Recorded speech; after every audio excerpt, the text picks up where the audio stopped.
တို့ကကောင်းလားဆိုတော့ကျွန်တော်တရားမှာကျွန်တော်90လောက်ရှိပါဟုတ်ဒီ69လောက်ရှိတယ် ကိုရှင်းတဲ့လူတွေလည်းရှင်းဟုတ်တယ်အဲ့တော့ရှေ့ကနေသူတွေကျွန်တော်လူတွေပို့ပြီးတော့စားတက်လာပြန်တက်လာတယ်ကျွန်တော်တို့ဒီမှာလည်းဒါကိုကျွန်တော်ကြိုးစားရနော်ဟုတ်ကဲ့ပါဒီကျွန်တော်အနေနဲ့လည်းဒီက complaint နေတဲ့ခါကျရင်ကျွန်တော်ကလိုက်ရှင်းပြီးတဲ့အတွက်ကျွန်တော်တို့လည်းတော့ပိုင်းဟိုလိုက်များသလားအောက်မှာဆဲထားတဲ့ comment များလားဆိုတော့ဒီကတက်တယ်အဲ့ဒါကိုဖြစ်တယ်အိမ်ထဲအောင်ဖြစ်တယ်အမေတော့ပိုင်းဒါတွေလိုက်ရသည်ဖြစ်စီများသည်ဖြစ်စီဘွားရအောင်တောင်းလေးပါဟုတ်ပါလည်းမရှိတဲ့ဖြစ်တော့ကျွန်တော်ဒီဒီမှာပို့တော့ဟုတ်တယ်ပါတရားကိုပေါ့လို့ခုန ignore ကျွန်တော်တို့ ignore လို့ညာနေကြတယ်ဒီနဲ့ like လာနေတာ comment လာနေတာမှာကျွန်တော်ကသူများ comment ဆိုသူများ like ဆိုကျွန်တော်အသက်မရှင်ဘူးကျွန်တော်ကိုဘွားမှာကို comment ကို like နေပဲကိုဘွားမှာကိုလာနေတယ်ကိုကောင်းလို့လည်းဆိုကျွန်တော်သူများရဲ့သင်္ကေတချက်ပဲကျွန်တော်အသက်မရှင်ဘူးဘွားကိုပဲဘွားအဲ့တော့ complaint နဲ့ကျွန်တော်ပြန်ဆက်ဘူးကောင်းတယ်ဒီတိုင်းပြီးတော့ ignore လုပ်တဲ့အချိန်ကျွန်တော်များလုပ်လိုက်တယ်အဲ့တော့မဟုတ်လို့ဒီနေ့နေရတာပေါ့နော်ကောင်းပါတယ်ဒါကတော့ကုလူမင်းကျမတို့ဆရာမတို့လည်းဆရာမတို့ဘာသာရေးစကားနဲ့ပြောဆို PR သဘောတရားပေါ့နော် public relation ကိုကောင်းကောင်းနားလည်ခါကြဒီ relation ကို complaint နဲ့တော့အားကြီးနေသွားတယ်ကျွန်တော်ကလည်းစောစောတွေ့ခဲ့တဲ့တွေ့ကြုံတွေကဒီ PR သဘောတရားရပြင်းထားရတော့အများကြီးရှိပါဒါပေမဲ့ complaint နေတော့မသွားဘူးလူကြီးမြင်မှ ignore ပဲဒါပေမဲ့ကျွန်တော်ရဲ့ PR တော့ကျွန်တော်ပြင်ထားတာပေါ့နော်ဘယ်တွေ့ရရင်ဘယ်တက်နေတော့ပဲဘယ်လီချောင်းလိုက်ဆိုရင်ရွက်ကိုဘယ်လိုလွှင့်မယ်ဆိုတော့ဟိုပြင်ဆင်ထားတာကားလည်းဖြစ်တယ်ဒီကိစ္စတော့ဖြစ်တယ်ဘယ်တော့ဘယ်လိုတုံးနေအောင်လဲတော့တတ်တော့ငယ်တဲ့ချိန်တော့ပညာမတတ်တော့စိတ်ခံစားမှုပေါ်မှာဦးစားပေးဖိုက်ရမယ်ဆိုတာမျိုးအဲကြောင့်ကျမတို့အခုခေတ်ကလေးတွေပြောနေကြတာလေသူတို့အားပေးခြင်းတဲ့အတွက်တော့ကျမ fighting ကိုပြောပါတယ်ဒါပေမဲ့ fighting ဆိုတဲ့စကားကိုအတိတ်ပဲပြန်လိုက်တာ fight ရမယ်ပေါ့ဒါပေမဲ့ဒီလိုအပွင့်တွေတိုးလာဖို့ကတော့ fight ကို fight ကျမတို့ငယ်ငယ်တော့အပွင့်တွေတိုးကျင်တာအဲ့တော့ fight တယ်အခုကျတော့အဲ့လိုမျိုးမဟုတ်ဘူးရှော့ချနိုင်ဖို့နဲ့ပြင်ငိမ့်နိုင်ဖို့ကိုယ့်ဘာအားပေးတာ fighting ဆိုဒီစကားတစ်ခုထဲမှာပဲမတူတော့ဘူးတိတ်ပြရနောက်ပြီးတော့မမိုးလည်းပြောတယ်လေဟိုအရင်တုန်းကကြတော့ဒီလိုမျိုးငယ်တာလည်းပါတယ် emotionally response လုပ်တာပေါ့နော်အဲ့လိုမျိုးပါတယ်ဆိုမဲ့ဒါပေမဲ့တခုလေးပါလာတယ်အခုအလုပ်တွေလည်းများလာတော့အဲ့ဒီလိုမျိုးပြောတာတွေကိုလည်းတိတ်အာရုံထဲမှာထားကိုမထားနိုင်တော့တဲ့ support ဖြစ်လာတာတွေလည်းရှိတယ်ဆိုတော့တစ်ခါတလေကြောက်တော့လေပေးထိုင်ပြီးတော့ဘူပြောနေနိုင်တယ်ဆိုတဲ့ဥစ္စာကအချိန်လိုတွေအများကြီးရှိတယ်အချိန်ကိုမရလောက်အောင်တခုခုကိုလုပ်နေရတဲ့လူတခုကိုဥစားနေရတဲ့လူဟလာသူများအတွက်လုပ်နေရတဲ့လူတွေကအဲ့ဒီခါတွေကိုအာယုံဆိုင်ဖို့လဲအချိန်ရမယ်မထင်ဘူးဟုတ်တယ်နော်နောက်ပြီးရဲ့အခါကျတော့တကယ်လို့အာယုံထဲကိုဝင်လာတယ်ဆိုရင်တောင်မှတုံ့ပြန်ဖို့အတွက်ကို့မှာဒီဘက်ကကို့အလုံးနဲ့ကိုကမအားစားတဲ့အတွက်ကြောင့်ဒါတွေလည်းမလုပ်နိုင်တော့ဘူးဆိုတဲ့ဟာလည်းဖြစ်သွားတယ်နော်သူမြင်တတ်တယ်မလို့ကျမတို့လည်းကျမတို့ရဲ့ senior တွေကိုတွေ့ယူရတာပေါ့နော်ဒါလည်းဟိုအမေစုပြောထားတဲ့စကားတစ်ခုမှလာမယ့်အနှစ်20 30အတွက်ကိုကြိုပြင်နေရတဲ့အတွက်နှစ်လ3လစာလောက်လေးတွေးပြီးပြောတာတွေဒီကောင်းလည်းမထည့်နိုင်ဘူးဆိုတာလေအဲ့ဒါလေးအဲ့ tag လေးတစ်ခုကလည်းကျမတို့ရဲ့ရင်ထဲကိုရောက်လာအဲ့ဒီကိုလူတွေဆိုလည်းကြုံမှာနော်ဒီတကယ်ဒီဘဲမှာအဲ့လိုမျိုးကိုညာဟိုအဲ့ဒီဘာကမ်းလို့ပြောလိုက်နေတဲ့ခါလေးကိုအခုပြောပါတယ်ပေါ့နော်ဒါကြောင့်ကိုကမိတ်ဆွေတင်ငယ်ချင်းနဲ့ကြုံလို့နေတဲ့ခါလေးကိုတိုက်တွန်းနေတာအစားတော့တာညာလဲမလို့ကြီးရေပေါ့ဗျာအဲ့လိုဖြစ်နေတာကိုနေဘယ်လိုများဖြည့်စင်ခဲ့လဲအဲ့တော့မမို့လို့မှတ်မိတဲ့လောက်ကတော့အခု ignore လုပ်လိုက်တယ်ဟိုဖြစ်တဲ့ဖြစ်စီလိုက်ပါတယ်ကိုကတော့အခုအဖြစ်ဖြစ်ကိုအသက်အရွယ်ကြီးတွေ့ကြုံလာတဲ့ပုံအားတော့ယူသားတယ်ပဲယူသားခြင်းကအရာရာကိုအယုံကြည်နိုင်တော့ရင်ဆိုင်ရတဲ့တတ်တူပုံအားတွေကအဲ့ဒီ orange ကပဲ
Honesty is the best policy.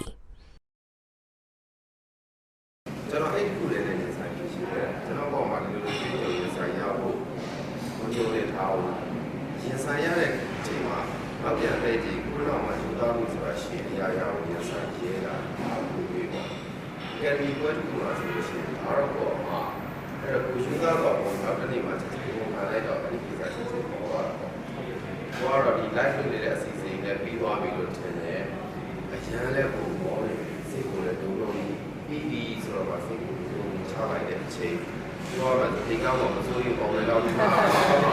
ပြီးတော့ ပွဲတစ်ခုလုံးကောင်းနဲ့ထည့်ထားတာလေ စိတ်ကရာမန်ဒီကိုလူတွေရောအကုန်လုံးရှင်းပေးနေရသေးတယ်စိတ်ကိုလည်းလုံးလုံးလျှော့လိုက်တဲ့အချိန်သူတို့ကင်ပြီးတော့ပြောတာတော့လက်ထဲမှာပါမိုက်တယ်ပေါ့ဒီဒီကူတော့ပါကိုဒီလိုဖြစ်နေတော့သူတို့လည်းစူးရတဲ့လူကြည့်ပြီးတော့ပီတိဖြစ်တဲ့နှမ်းနောက်လိုက်တဲ့အဲ့ချိန်မှာ live စီစဉ်ရမှာပြီးသေးတယ်ဖြစ်ပြီးတော့ကိုယ်အောင်လူကဘယ်နာမှမသိဘူးအတန်းကြားလိုက်တာကျွန်တော်တန်းလို့ပြောတယ်ဒီကပြီးသွားတော့အဲ့လိုဆိုတော့ဒါကိုပြန်လို့တာကိုမှားရတယ်ဟုတ်ကဲ့ဒါကိုကျွန်တော်မှားတော့ပါတယ်ဒါ live ပဲပြောနေတယ်ဒီကလည်းဒီကြောင့်ပါဆိုဟိုပြန်ရှင်းလိုက်တော့အားလုံးပြီးသွားတယ်အဲ့တော့ ignore လုပ်ရတာတွေကတော့အများကြီးပဲငါက complaint လို့လာရွှေ့ပေမဲ့ ignore လုပ်ရတာအားလုံးကပြန် complaint လုပ်ခွင့်မရှိတဲ့အခြေအနေမှာ ignore လုပ်ပြရတာကိုယ့်ရဲ့ဟိုကနားလေကိုယ့်ရဲ့ဒီထားကိုပြရစားအဲ့တော့ရှင်းမဲ့တာပြီးတော့တယ်နော်ဒါတော့ကွန်ပလင်းထဲမှာလောလောဆယ်ဖြစ်နေတာကွန်ပလင်းကိုတစ်ခါတည်းနဲ့ပြီးတော့တဲ့စစ်စစ်ဖြစ်စင်ပါနော်ဒီမှာတော့ကွန်ပလင်းတွေဟိုဘက်ဒီဘက်တွေပြောလို့မပြီးတော့ဒါမီဒီယာလည်းခွာတာဟိုကဟိုရောင်းကောင်းနောက်ပိုင်းလူတွေကလည်း education ပေါ်လာတဲ့တော့အရင် blog ကြီးပေါ့ပေါ့မပွားတဲ့အခါကျတော့မီဒီယာလည်းစိတ်လျှော့သွားလို့မရဘူးเนาะအဲ့တော့ethics ရှိလို့အဲ့ဒါကလည်းဝင်ကြရေးတာလည်းတတိအဲ့ဒါကောင်းတယ်ကိုကောင်းတာဖြစ်ဖို့ပဲဖြစ်လာတာပဲမှတ်မှတ်ချက်တဲ့ဥစ္စာကအားမတာရှိတယ်ဘာလို့လဲမှာ sorry ကကောင်းတယ်ရေးတဲ့တတိပြီးတော့လူတွေကမင်းမားတယ်ရပြောဟုတ်တယ်ကျွန်တော်မှားတယ်စကားပိတ်ပါဆက်ပြောလို့မရတော့အဲ့မှာခံရင်းနေအဲ့ဆိုမီဒီယာဖွာနေရောအဲ့ဒီ line လိမ့်နေပါညာမျက်တိုင်ကြားနေရောပြီးတော့မဟုတ်ဟုတ်တယ်ကမှားတယ်ကိုလည်းတတိရှိတယ်ကိုမှားတယ်ယူရဲတယ်ဒီလိုလည်းပို့ပြီးတော့ respect ရှိတယ်အားကြတော့ဖွာတယ်ဟာဟို line လေးကြီးနေဒီပဲချက်ရှိကိုဖွာတယ်ရှိပါတယ်ကိုတက်တက်လိုက်ခိုင်းချင်တယ်ဆိုတော့ဒီကကြလည်းမဟုတ်ဘူးမလို့ဘူးเนาะအဲကိုကကိုခံနေပါတော့ပြင်းနေတိကလိုက်နေတယ်ဆိုတော့ကောင်းတယ်ဟုတ်ပဲတဲ့ကိုကလုံးဝ complain ခေါက်တော့ပြင်းနေတယ်ဒီ case ကကိုရဲ့ဟိုကလည်းဆိုင်တယ်လူတွေကလည်းအခုလာပါလားထင်နေကြတဲ့အချိန်တစ်ခေါက်တော့ရှင်းလိုက်တယ်ဒီမှာအချိန်ချင်းအခါရှင်းပြီးဒါကြီးကိုအပြန်လာ fight နေတာမျိုးတော့ကျွန်တော်လက်မခံပါဘူးဟိုဒီလိုအပ်လာရင် complain တယ်ဒါပေမဲ့ကျွန်တော်တို့ ignore များလို့ရင်တော့ခဏလေးနှစ်20 30ကြာလူတွေဘယ်မှမပြီးတော့လေနော်လူတွေကကျွန်တော်ပတ်ပြလာလူတွေကနောက်ထပ်အနည်းလေးကြာတဲ့အခါကျရင်ကိုဘာလုပ်ခဲ့လဲကိုဘာပြောခဲ့လဲကျွန်တော်မှတ်မိပါဘူးတဲ့လူတွေကသူတို့ဘယ်လို feeling ဖြစ်အောင်လုပ်ကြတာဆိုတော့မှတ်ထားတာနော်အဲ့တော့လူတွေကို feeling ဖြစ်အောင်ကိုပြန်ပြောပြန်သူဘက်ကိုဘက်ဆို feeling ဖြစ်သွားနိုင်တယ်ဆိုတော့ကျွန်တော်တို့ feeling ဖြစ်တဲ့ကိစ္စကိုရှောင်ပါတယ်ဒီတိုင်းဟောပါတော့ ignore များလုပ်တယ်လုံးဝဟိုဒီခေါက်ပြောရမယ်ဆိုရင်ပြောလိုက်ပါအဲ့ကျွန်တော် complaint team ကဒီဟာကို complaint team ကပေါ့နော်ကျွန်တော်တို့ဟော complaint အဖွဲ့ကိုကျွန်တော်တို့ဒီ ignore ဖွဲ့နေကျွန်တော် ignore team ကပြန်ပြီးတော့ကျွန်တော်တို့ရဲ့ဟောနော်ကျွန်တော်တို့ခိုင်ချက်ပေါ့နော်တခါလေကြောက်လဲ ignore ဘာကြောင့်လုပ်ရလဲဆိုတော့ complaint လုပ်လို့မရတော့ဘသူကိုပြန်လဲတုံ့ပြန်ရမလဲဆိုတော့ရှာလို့မတွေ့တာ။မှကောလာဟာလာတခုပေါ့နော်။ကျမတတိတယောက်နဲ့ညှိနေပါတယ်ဆိုရင်ဒါကျမတို့ဆွေမျိုးတစ်ခုလုံးတွေတုံ့လှုပ်เสียဟိုတည်င်းတစ်ခုပေါ့။ဒါပေမဲ့ကျမတို့ဆွေမျိုးတစ်ခုလုံးကျမမိသားစုတစ်ခုလုံးကကျမကိုယုံကြည်တယ်။ကျမလည်းကျမကိုယ်တိုင်ယုံကြည်။ဒါပေမဲ့ဒီတည်င်းဘယ်ကထွက်လဲဆိုတော့ဘလို့မှရှာလို့မရ။အဲ့တော့ complaint တက်ဖို့လူလိုက်ရှာလို့ကိုမရ။အဲ့တော့ကျမရဲ့ဘဝမှာကိုမှန်တာကိုနော်ဟိုမှန်မှန်ကန်ကန်နဲ့ရှေ့ဆက်ပြီးရှောက်သွားခြင်းပေါ့အမှန်တရားကိုလူတွေတဖြည်းဖြည်းနဲ့မြင်လာခြင်းဒီလေ complain မယ်လို့စဉ်းစားလိုက်ပြီးတော့ဒီနေ့စဉ်အကောင်းဆုံးအတွက်ပဲစဉ်းစားခဲ့တယ်အဲ့တော့အခုချိန်မှာတော့ပြောမဲ့သူမရှိတော့ဘူးပေါ့နော်ရှိလာရင်လည်းကျွန်မလည်းမတုံ့ထုတ်တော့အရင်တော့ငယ်ငယ်တော့အရန်နဲ့ရှက်တာမဟုတ်ဘဲနဲ့ပြောခံရတော့ဒါကျွန်မသွေးဆိုးနေတဲ့အချိန်ယောက်ျားလေးဟိုပေါ့နော်အဲ့လိုသာဖြစ်မယ်ဆိုရင်ဒါလူတော်တတ်မိမလားလို့ကျွန်မစဉ်းစားတယ်မဟုတ်ဘဲနဲ့ပြောရသလားပေါ့နော်ကျွန်မတို့ကလည်း dignity ကိုအရန်တန်ဖိုးထားတာလေဒါပေမဲ့လူမိသားစုရဲ့ယုံကြည်မှုကျမရဲ့တငယ်ချင်းတွေရဲ့ယုံကြည်မှုကျမရဲ့ဆရာသမားတွေရဲ့ကျမပုံယုံကြည်မှုက complaint ပြန်တက်เสียမလို့အောင်သူကျွန်တော်တို့တင်ပေးခဲ့အဲ့ရနေလေ ignore ရဲ့အစာကိုရခဲ့တာပေါ့ timing လေးလဲလူလိုက်မယ်လို့တော့ထင်တယ်နော်ဥမာဆိုကြပါဆိုရယ် complaint လုပ်ရင်လေ complaint လုပ်တာ timing မှန်လို့ရှိရင်လေအဲ့ဒါကထိထိရောက်ရောက်ကြီးဟိုစာဖြည့်ရှင်းနိုင်တဲ့ဟာဖြစ်သွားနိုင်တယ်ပေါ့နော်နောက်တစ်ခုကလည်းနောက် timing ကကြတော့ ignorant အတွက်ပေါ့ ignorant က ignore လုပ်တဲ့အချိန်အထိ ignore လုပ်တဲ့ဆိုတဲ့ timing ကလည်းလူသေးတယ်အဲ့တော့ဘယ်အချိန်မှာ complaint လုပ်တဲ့လဲဘယ်အချိန်မှာဟိုဘာခေါ်လဲ ignore လုပ်တဲ့လဲဆိုတဲ့ဥစ္စာတင့်တော်တဲ့အချိန်တစ်ခုနဲ့ကိုက်ရယ်ဆိုလို့ရှိရင်တော့ဒါကပို့ပြီးတော့ထိရောက်မယ်လို့တော့ထင်တာပဲလေကျွန်မကတော့ ကျွန်တော်ကပြောခဲ့တယ်ဟိုငါတို့ ignore လုပ်တယ်ဆိုရင်ကိုယ်ကဟိုကျွန်တော်ချက်ကဟိုကလူသားနော်ဟိုပြန်လဲကြည့်လိုက်ရင်မှန်တယ်ခါနဲ့လူသားကဘာမှမမရဲ့ပါနဲ့ ယူသားမှုကတော့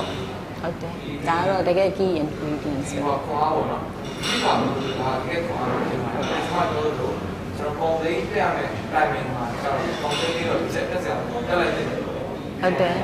တခါတလေမရှင်းလေလေပိုရှုပ်လေလေရရှိလို့ပြောလိုက်ရတဲ့အခြေအနေမျိုးလဲရှိကျင်ရှိမယ်ဒါပေမဲ့ပြောတဲ့အချိန်ကလွဲနေရင်ဟိုပေးစုနေတုန်းမှလွဲနေလို့ဘူးမှနားမဝင်တာလဲဖြစ်နိုင်တယ်လို့ဟလာလူတွေသိတဲ့ရသားနဲ့မသိရတဲ့အတွက်ကြောင့်မို့လို့ပို့ပြီးတော့စိတ်ဆိုးစရာဖြစ်လာတာလဲဖြစ်နိုင်တယ်ဆိုတဲ့အခါကျတော့အဲ့ဒီ timing ကိုတော့ဟိုမှန်းနိုင်ဖို့တော့လိုလိမ့်မယ်လို့ထင်တာပဲ ဒါတော့ကျွန်တော်တို့ဆွေးနွေးနေတာချင်းရဲ့တစ်ခုပေါ်မှာဒါကမလေးတို့ကကောင်းတာကျွန်တော်တို့ကကောင်းလားကမလေးတို့ပြန်လာကျွန်တော်တို့ပြန်လာလို့ကျွန်တော်တို့ကပြောတယ်။ချို့ချင်းရဲ့ချို့ကမလေးကြီးကြတော့ဟိုတမင်ဖန်ထားတာရှိတယ်။ဒီ social media အကောင့်လေးချင်းအဲ့ဒီအားနဲ့နာမည်ကြီးတဲ့အောင်ကြီးစတဲ့အတွက်ကမလေးတွေကိုအကြံအမှန်နဲ့တမင်ကိုလုပ်ပြီးတော့ကိုယ်ကိုယ်တိုင်ကိုတကယ်ဖြစ်ရတဲ့ပုံပေါ်မှာဝတ်ကြည့်ပြီးတော့ဒီမဲ့ကြီးပွားမှုကိုဆောင်ရွက်နေတာမျိုးပဲရှိတယ်။ဒါတော့အဲ့ဒီ complaint ကပွားပြီးတော့ဒီရတဲ့ရန်စစ်ဝင်လာတဲ့ရန်နဲ့ပြည်တာထားတဲ့ comment တွေအများများလာတဲ့အဲ့ဒီပေါ်မှာအားရသွားတဲ့ဒီလိုအောင်မြင်တယ်လို့ထင်သွား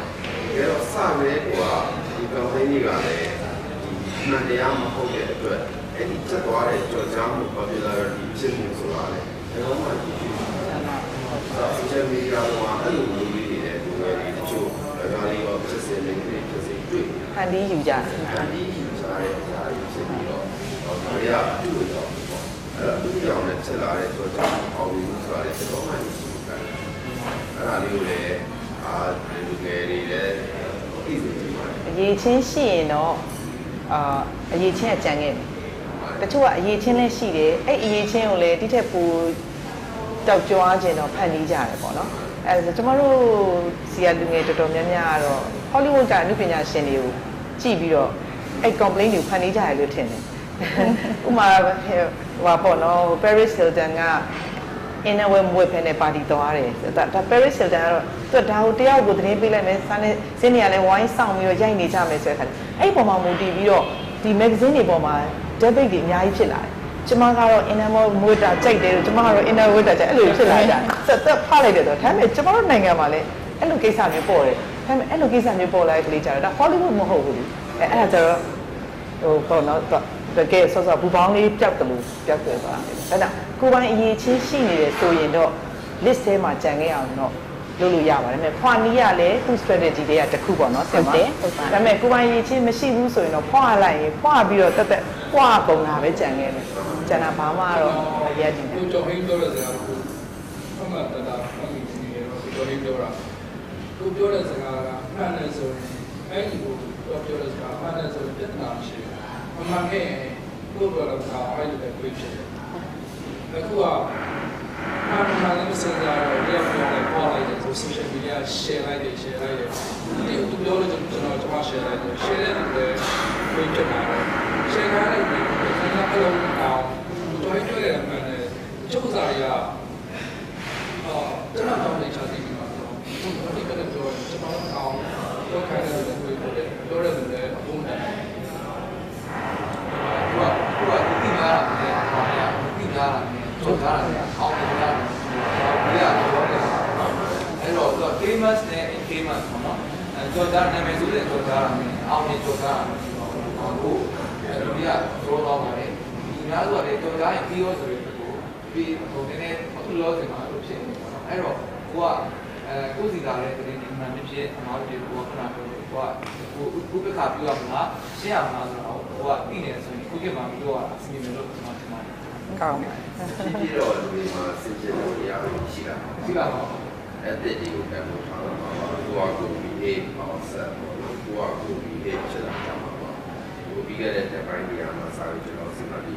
အင်တာနက်ရေးစချက်အဲ့တော့လည်းချက်ချင်းကိုချက်လာတဲ့ပုံဒီကစုပြုတ်ပြီးတော့ကိုချတဲ့ပုံပါဒီတဲ့တော့စစ်တော့ ဒီရက်ရက်မှာတော့ဒီကမှာစမတ်ဖုန်းလို့ရှိတာပေါ့။ကျိုးလို့သုံးလို့ရှိတယ်။တော့အဲ့တော့ညနေလာတယ်ကျွန်တော်ရကိုတင်လို့ရတဲ့